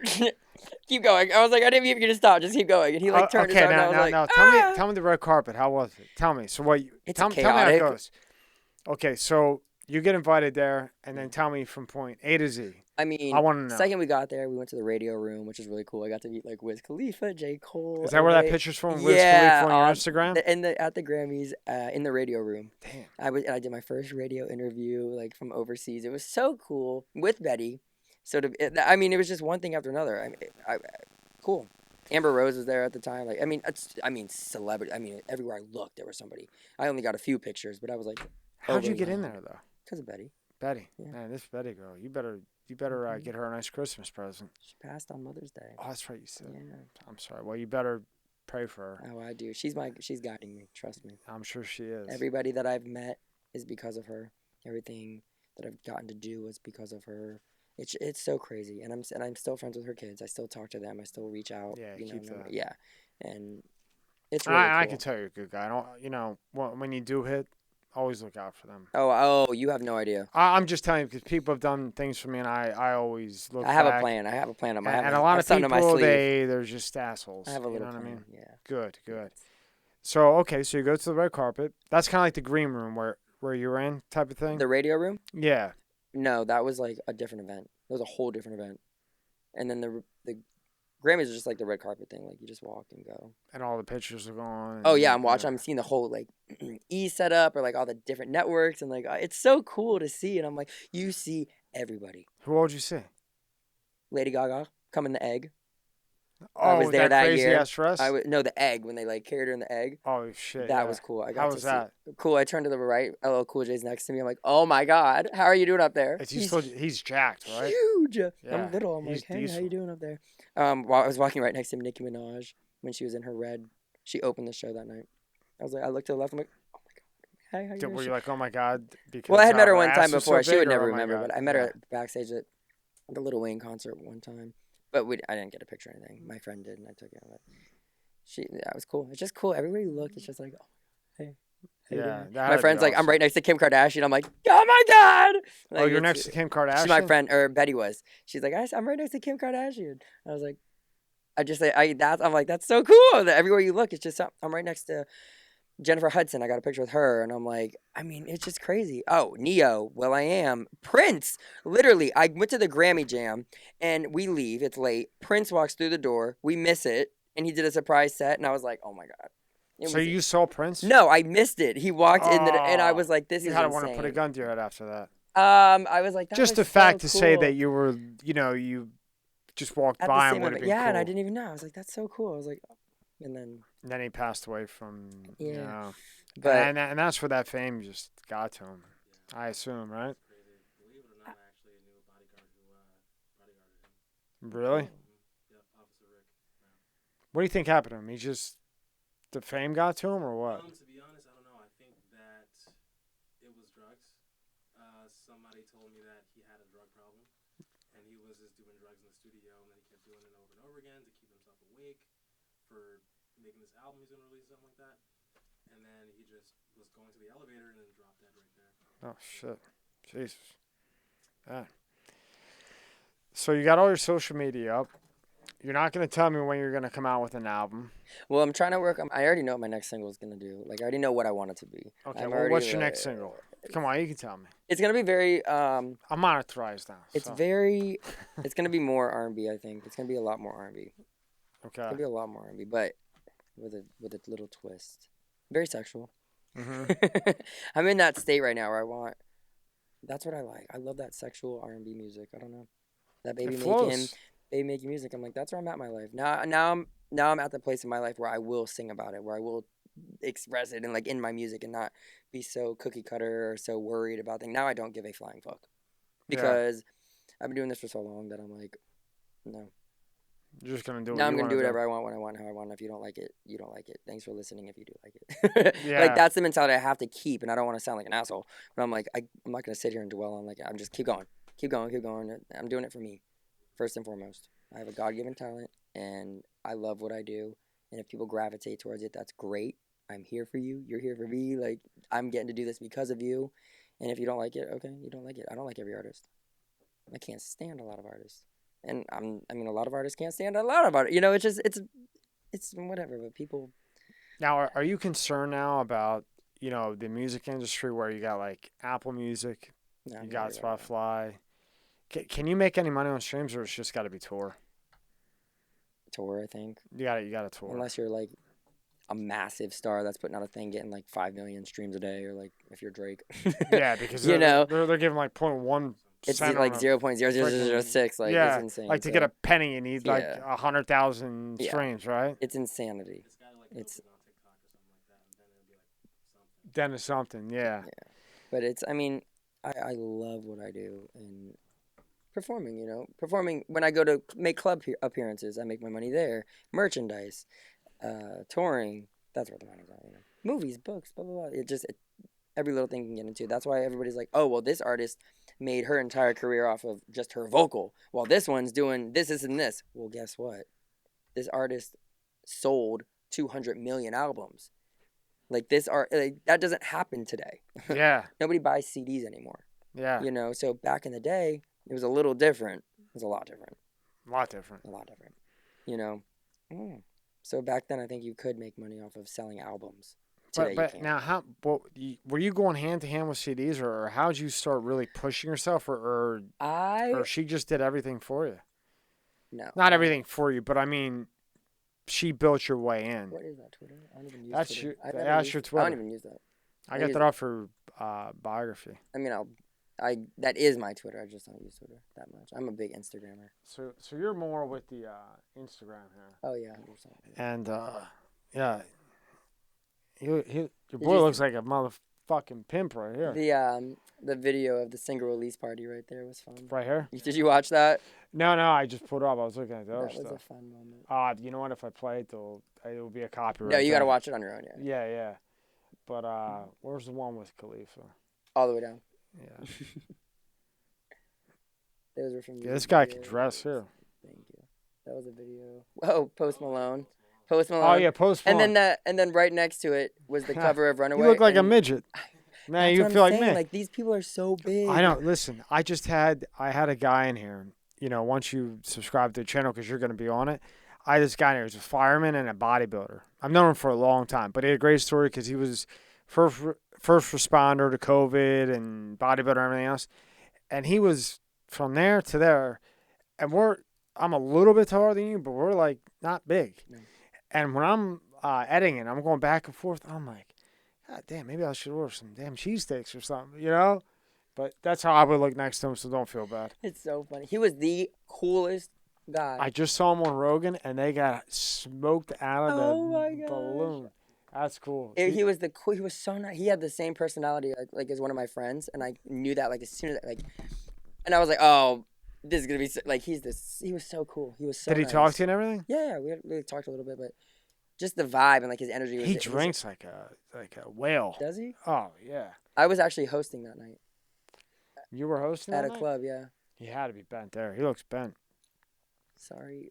Nah, he's cool. And then that cover. He don't give a fuck. He was on Rogan and drank 3 cases of Budweiser and smoked weed and mushrooms. True. You see that? So the Runaway cover is actually shot in the building right behind where that was. Okay, right back during there. work, I was like, I had a photographer come and I was like, yo, I need a photo for my single right now. Come here, and we did it in the alley and killed it. That is performing at the South Florida Fair. That's a cool picture. Thank you. Yeah, I like to look at this stuff. That's Shaq right there. We did an event for Wow, I'm afraid to even look how small you look here. Damn. I know. Now, when you're right next to him, Kory, how big is he in person? I mean, I know he's huge. Look at his hand. Look at his hand on my shoulder. Yeah, his hand's about as big as you. He's a big dude. Man, Very nice though. Man, that was for Barry University. Oh, what does it say? The other night I got to sing. The other night I got to sing for the 75th anniversary for Barry University. It was also a fundraiser to keep scholarships in school. Shaquille O'Neal was a host, and Wycliffe was the main act. I had such a great time, and thank you, Barry, for having me. And the Miami Herald actually did an article too, and they put me in it. Man, you met Shaq. Damn. That's a cool one. Those are all my Halloween costumes I love. Right here? Yeah, I love Halloween. And the one right next to it, too. What, is that you? Yeah. You look crazy. Yeah. I love Halloween. Well, you just scared me on that The next one's pretty cool. The clown one. I was just going to do this. Yeah, that one's cool. Yeah, my friend he was in here. He wrote the book. He's an author. A bunch of best-selling books. Mm-hmm. And he's also an artist. Okay. And he painted Joker. I'll send it to you. I've seen a picture of it. This guy is unbelievable. All right. And what's funny is he's dyslexic, so he reads backwards. But the fucking guy can paint like you wouldn't even believe. That's cool. Elvis, the Joker, Marilyn Monroe. You know, things I think that you would think Yeah, were cool. yeah. Amazing painter, but that's cool though. How long did that take to get dressed up like? 2 seconds. Get the hell out of The here. face makeup probably took like 20 minutes. Damn. Were you there for that? No, I was hosting that night. I was working. There's so many. I don't know. So many. Flow Rider. That was at the Hard Rock. We did an event for Betty's birthday. And when people are watching this, you got, what, 4 songs out? Mhm. And he's meeting these people? Jeez. Congratulations. Thank you. Lots of things. Yeah, J. Cole was. Who's this here? J. Cole. That's J. Cole. He looks different. His hair is like a little bit up. Is that what it is? Is that what's throwing me off? That was a cool. That was at their Grammy radio room. I like the sunglasses. Thank you. Those were like those $10 Nordstrom glasses. And then Jesus, kid. his mom was there actually, and she turned her like whole entire speech about my song Runaway, how she was the runaway parent. It was a really, really cool story. It was really nice. And there you're with Wiz. Yeah, and I met Amber Rose like with him, and I got a picture with her. Everybody I talk to, you know, I know some heavy hitters too, you know, from back in my day. And everybody I know that knows him says he's one of the coolest I have a guys few you'll friends ever that have meet. smoked with him, and they're like, he's so cool. Yeah, Sometimes I'm like, he was just really chill. Yeah. And I met him, he was really like, I was like, can I get a picture? He's like, yeah. And I was like, cool. And here, what, you're shooting your video here? My very first video. Yeah, the very first picture too was the Is same. that an Aventador or Gallardo? It's a green Lamborghini. That's all I know.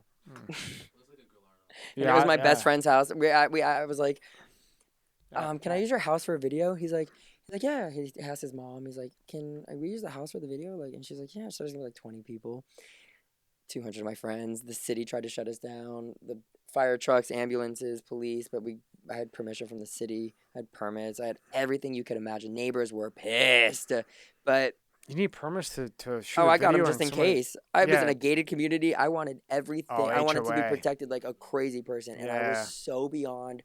Got everything that I needed. That the neighborhood was so pissed. Too bad you didn't know me in 2012. I had a convertible Spider Gallardo. I would have let you borrow.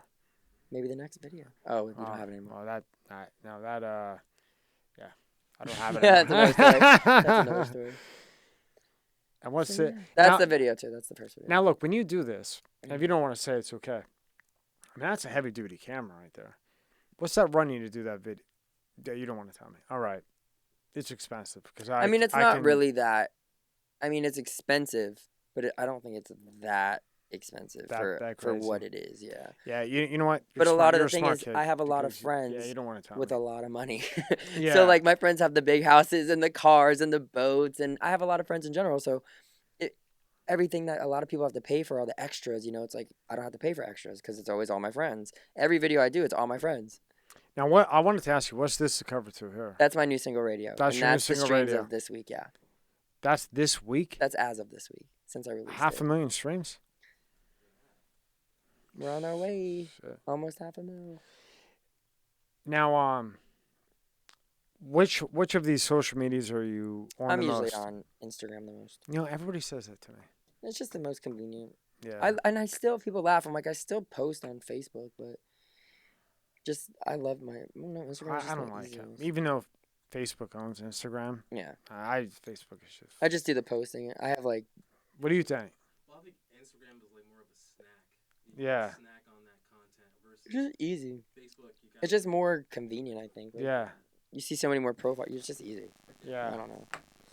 So if they want to contact you, you got the Yeah. Facebook. I mean, when I was looking up the thing, how in the hell did you get your Kory Burns on Twitter, Yeah. Kory Burns on Instagram? Mhm. I mean, this isn't a common name. I mean, No. you know, there's a gazillion people in the I world. did it right when I got my profiles.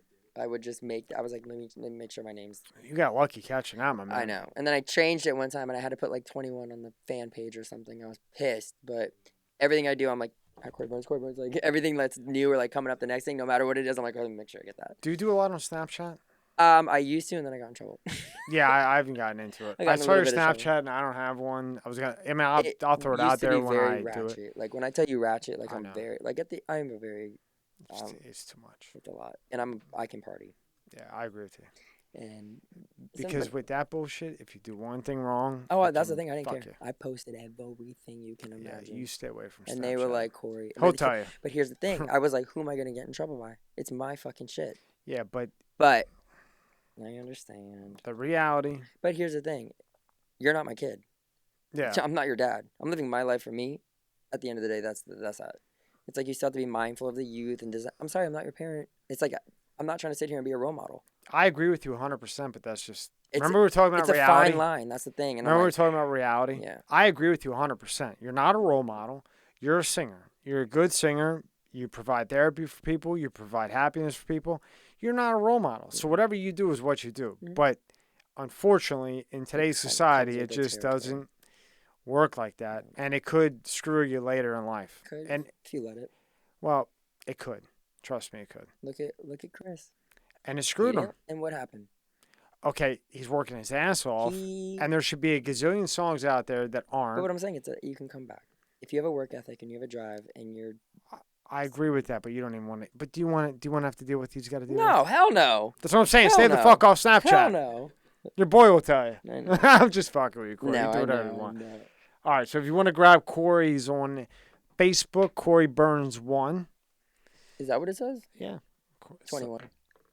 It's coming up as 1. Oh, maybe it changed. I don't know. I didn't do it. Oh, well, look here. Look. Just for the record. 21. 21. Well, you came up as 1. Weird. That's so weird. I got pulled over last night, and they were like, Kory. I'm like, why'd you pull me over? They're like, The cops pulled you over? Yeah. And he's like, because your license plate's not matching up with your car. And I'm like, what? He's like, how long have you had this car? I'm like, 6 months. He's like, did you have it on another car? I'm like, yeah. But he's like, it's showing up as my car's black. And they're like, it's because it's showing up as a white car. Yeah. I was like, what? They pulled you over for that? Because it didn't match. It looked like the plate was stolen, I guess, or something like that. I don't know. What county was this? Palm Beach Gardens. Jeez. He was like, it's just saying it's like, what? So he got a little suspicious. Like it was a stolen He was like, car. you got to call your insurance or whatever, registration. Yeah, and change it. I was like, okay, cool. So, okay, Kory Burns 1 or 21. But right now we're looking at 1. And then we have, and here's all the monster pictures. I mean, there's... The Vegas one's pretty cool. I love that one. Yeah, follow him on here. It's at Kory Burns. And Twitter he's not really on, but in case, I mean, he's got 5,800 fucking tweets, so I mean... I got to go to the Miami Dolphins Christmas party last year, and that's me and... What's the quarterback's name? Of Miami? Yeah, Wow, Santa Claus picture. He was like, the only way I'll go is... It's Ryan Fitzpatrick. That's who it is. Oh, Ryan Fitzpatrick. And he's like, the only way I'm going to go is if I can dress up as Santa. And he dressed up as Santa. And I was like, cool. Yeah. He was really cool. Yeah, he does look like Tom Hanks. I heard Tom Hanks got himself into some shit, though. I was like, I want to go again this year.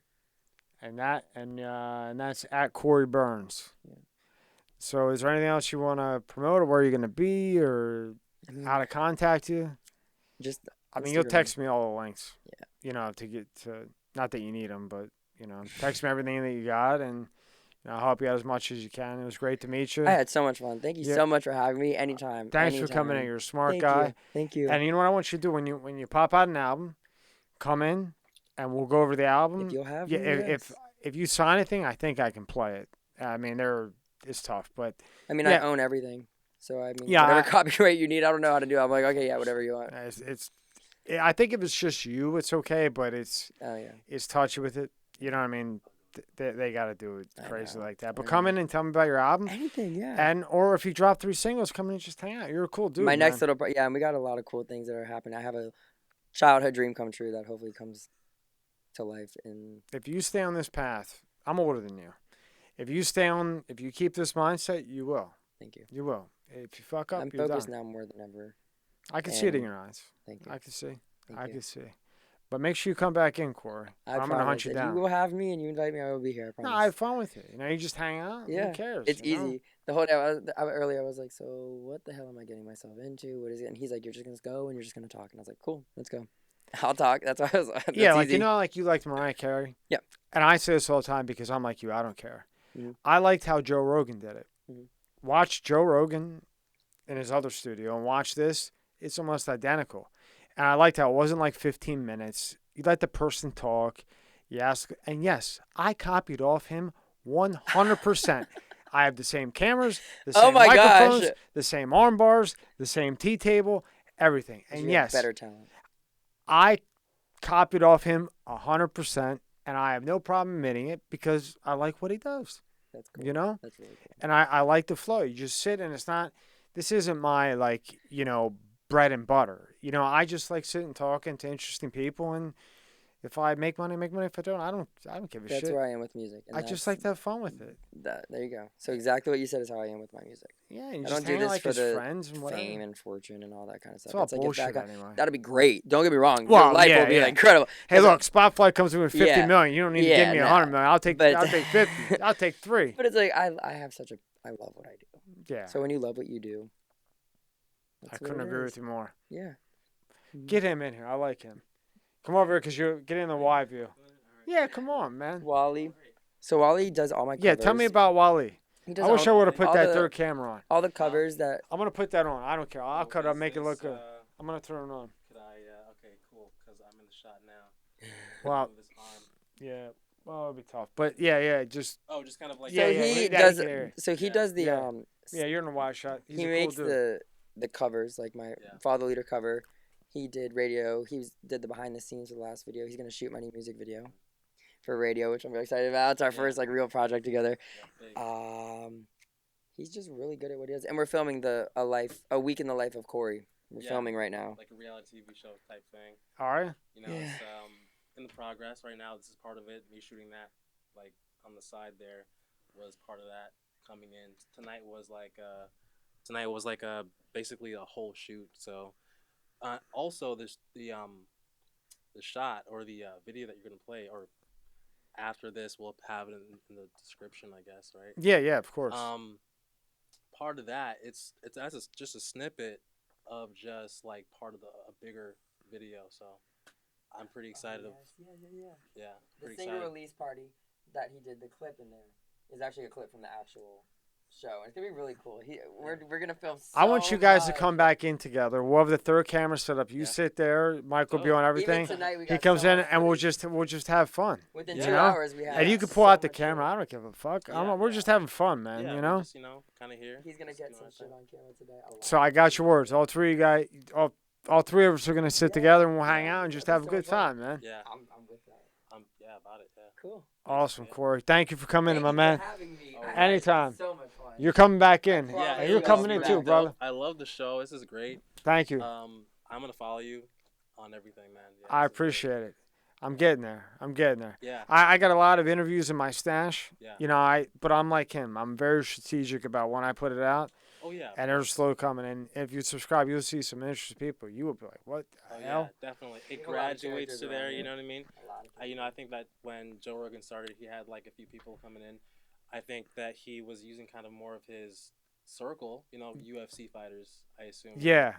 And then it graduated to like, I think there was like this one episode with a NASCAR driver, and it was something totally different. Like it was moving away from sports to personalities from different like YouTubes. Yeah, I watched him. I watched from like the first one.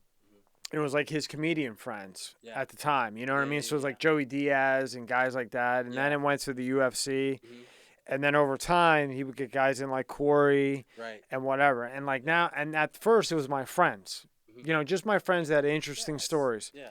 And now I'm getting in guys that have like best-selling books. A guy like Kory, DJs, things like that. Ben Greenfield's, a bunch of guys that, as you move on. So like I have Kory and he's a singer, but then I got a guy in that's all about space Right. and Mars and the universe, which to me is very interesting. So I'll go from Kory to outer space. Yeah. Like you know what I Neil mean? deGrasse Tyson or. Yeah, G. Tyson. Kaku Yeah, or- yeah, he's cool. Yeah. Like just a diverse thing, and just have Right. fun with it. Yeah, You know? it's about talking about just everything. And one thing that I noticed, because recently I've been watching a lot of podcasts, talk shows, and things like that. And this is probably a very common thing for most people, but like I feel like I've learned more in a podcast than I do in college. Yeah. It's crazy. I don't know. That's It's why like- they always say like I learn more on Instagram or TikTok. Isn't that a commercial right now that I learned more on TikTok than I did in school? Yeah. Yeah, like. And it's probably true. Yeah, and Yeah. You don't learn shit in school. They don't teach you anything that they need to be teaching you. It's like But I think you two together would be interesting. Two You know what I mean? different worlds, I'll tell you that. Yeah, yeah. But somehow it works. Yeah. But you I know can work what? with him like no other. He's so easy to work with. He's so good. Oh yeah, When I can work with he is. people He's like cool, that, I'm man. like, let's go, let's go. Nah, he's cool. I like And then him. I give him free reign on everything. I'm like, just I want this, and then you have him. Cause you know, I'll put that microphone back to. I always let everybody Sorry, man. take their full. I should have turned it on, but it's the whole thing. And I gotta set the whole thing up there. Yeah. You know. even on remixes or anything. But it will still come in. When it's like a remix or something, I give it to the producer. I say, I want this kind of direction, this feel. You have fun. I like their creativity. That's their thing. You know. Yeah. Remember we were talking about like the people around you? Yes. I guarantee you he'll never snake you. Oh no. Because I watched him back. Because believe me, I've been snaked more times than you can count. And I read him. This guy's a good guy. He is. That's why he's still around. You what? That's right. Kory give you the And we're boot working in on the ass. it's actually the lifelong dream that I had is actually gonna be really cool for him too. Yes. Oh my I don't want to say it. We can't say it. We can't say it. All right, okay. So I'm gonna hold you hostage for 5 more minutes. All right. Okay. And maybe I can move this. I don't care. I can probably move it In the middle? Yeah. So you Try to kinda move it. So you guys are doing a documentary. When you talk, Kory, try to talk inside. The camera's gonna be a little bit fucking off, but we'll just stick to We the can just live move view. it. Yeah, there you go. So you're gonna do a documentary, right? It's like the It's like life a of Kory single kind of. episode type thing. So life of Kory. We're gonna when we cross that bridge, when we start editing, we'll see what it will turn into. But the aim is like the weekend life of Kory. You know, music title, beginning, whole thing, episode 1. This is it. You know, a goal is happening. Some drama happens in the middle. You know, whatever happens. You know, yeah. It's kind of a journey, basically. And when do you think it'll be out, or the first episode will be out? Well, I don't want to put any dates yet because it's kind of like Today was the real first official day of filming. Okay. But we are going to have even within today we had so much footage. So are you gonna do episodes? Is that what We're you're gonna do? Well, I'm gonna start with the main one. I'm gonna see how that goes. Right. And then if it takes off or if it's interesting or if it's really cool, then I'm gonna try to pitch it. I might try to pitch it. Yeah, pitch it. But To a before you network. release it, just come and tell me. I mean, not that you're pitching it to me. Just tell me what you're gonna do. You don't have to give too much. Oh, literally, my you life guys just tell me. every day it's something. Yeah. It just comes like it just obviously every day. It'll be like I didn't know about that until like the day before Yeah. or the day of. It's always like that, Yeah.